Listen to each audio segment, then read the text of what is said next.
Hey everybody, Brandon Railway here. Gonna go ahead and this will be the way I set up my Monday videos for now, because I have gotten through most of what I need to work on, unfortunately, or fortunately, however you want to look at it. I guess in a way it's unfortunate because I don't have much to do now. And Ohio's issued a stay-at-home order till April 6th. So this is Kansas City Q16. Or Kansas City Southern Q16, the train number.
At the end of the video, if you guys stick around and watch the whole thing, what I'll do is I'll do up pictures of where I'm actually filming from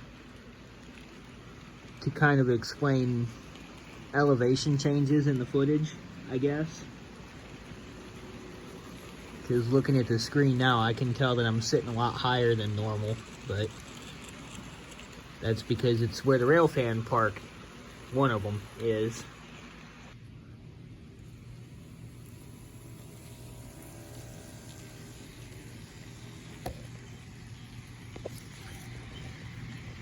Have to move over a little bit. The train bumped my camera.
After a bad order, the train gets moving again. Had to move the Diamond Hills Baptist Church coal car all the way to the back. Train seems to run much smoother now.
Train is moving extra slow through here because it's still in the town.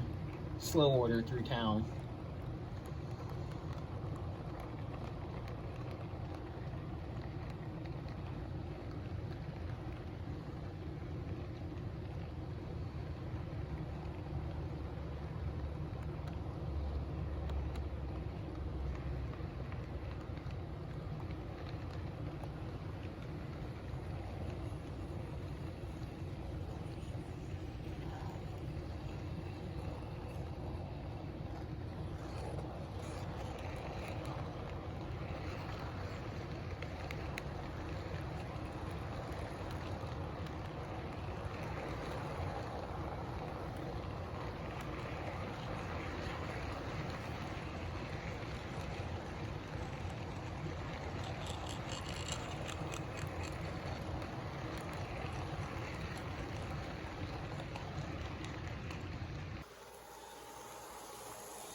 I'm actually missing a couple of coal cars.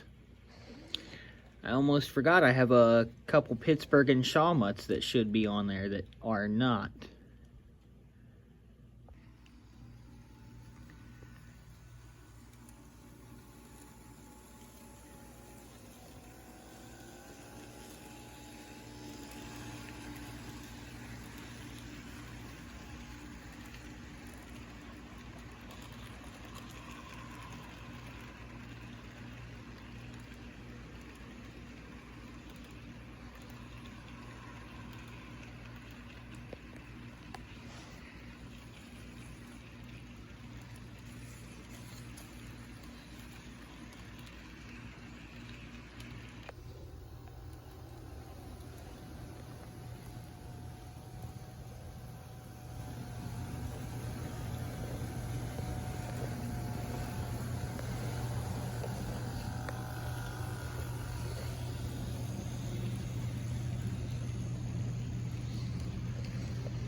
Okay, so for, I guess you can consider it maintenance or workshop part of my Monday episodes, I'm going to show you the building that I'm lettering.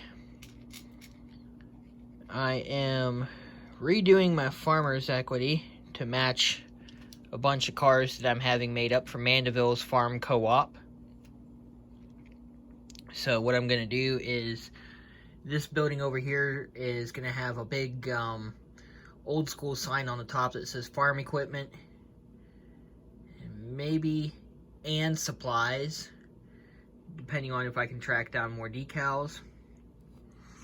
And then this one is going to say Mandeville's Farm Co-op to go with all the cars that I have. And then when I get my switch tracks and everything, I'll make a siding that goes in next to it to make it look like it's getting deliveries and everything. So I'll show you how I'm doing that here step by step. Alright, here's my lettering. And the next one I'm going to need is a lowercase v. I'll find it here. Find me a good one. Use my knife and scrape it up. I'm trying to do this with one hand so I can continuously film. And I do all this by eyeball, which is kind of hard because right now I only have one.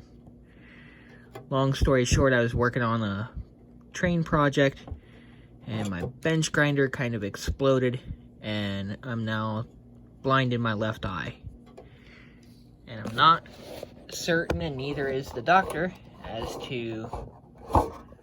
Alright, have to set the camera down for a second.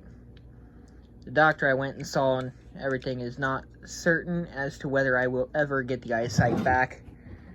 Whether it's temporary or whether it's going to be a permanent loss, we are not sure.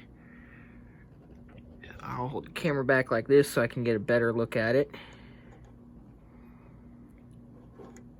Trust me, this is a lot easier than it looks. But when you're only using one hand, it's a lot harder than it looks. There we go. Press down on it, and there we go.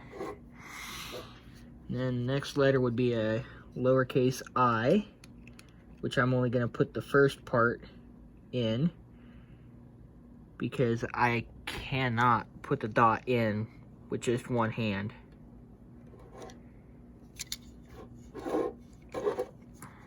The other thing that makes this hard is this building moves too easily.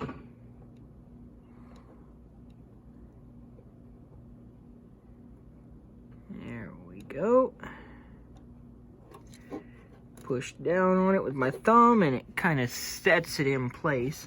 I can't use the normal Solva set or anything on these because it, my uncle tried it and it just makes it look like crap.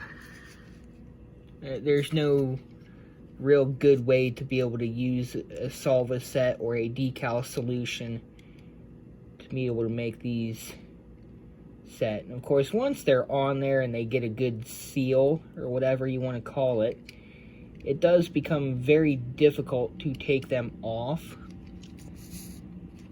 Therefore, they're not 100% permanent, but they're permanent enough that they don't move easily once you get them set and in place.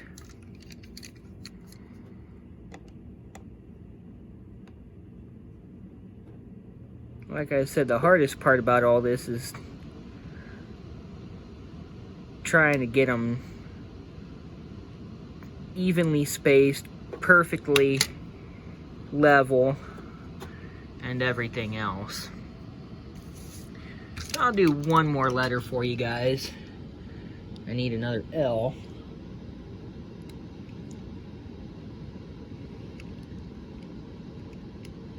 If I can get it off of the paper here. like I said, you gotta forgive the camera bouncing all over the place and the degree of difficulty on this, because like I said, I'm using one hand. Once I get my tripods and stuff set up, I'll be able to, and my camera and everything working really good, I'll be able to actually use my webcam or whatever to actually film stuff and then send it to my phone where I do all my editing and stuff. That's what makes this, that's what gives this another degree of difficulty, is the fact that I use my phone for all my filming. Uh-oh, where'd it go? My letter E just went flying. Huh, up onto my finger. That's funny. Anyhow, that's what makes this a little bit harder to do. I have to set the camera down again. Is because I'm using my phone to film everything. I don't have a tripod for my phone. And I don't know if they make one or not. I know they make selfie sticks and stuff like that, but I don't know if they actually make a, there we go. If they make a, stand or something that would be able to hold my phone kind of up where it is right now to where I can look underneath of it, because I'm not actually looking at what my phone is filming, because it is way too hard to do that and this at the same time. Now if I had both hands free, maybe, but as it sits right now, only having one hand free, not so easy. And like I said, and I just proved, these are not 100% permanent. They can be moved, just like the two L's got slanted. But once you get them set, as long as you don't manhandle whatever you're working on, they stay pretty well solid. So anyhow, that's how I do my lettering and everything.